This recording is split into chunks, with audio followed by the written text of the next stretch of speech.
అని అంటే వాడు ఏమని చెప్పాడు తెలుసా అండి?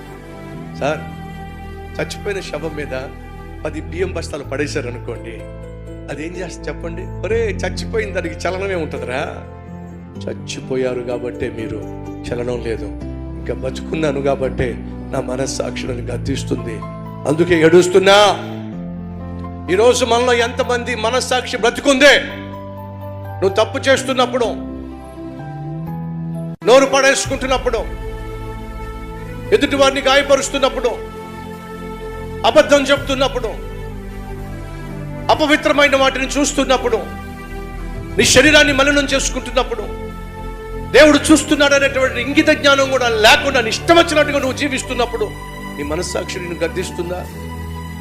నీ మనస్సాక్షి నిన్ను గద్దిస్తుందా?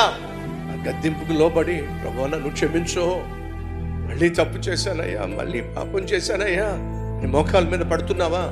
పశ్చాత్తాపడుతున్నావా? అదే ఈ వాక్యం చెబుతుంది.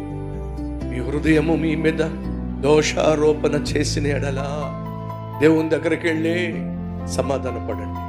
దేవుని కోపం రేపారో, పాపం చేసిన ప్రతి ఒక్కడు దేవుని కోపాన్ని రేపుతున్నాడు.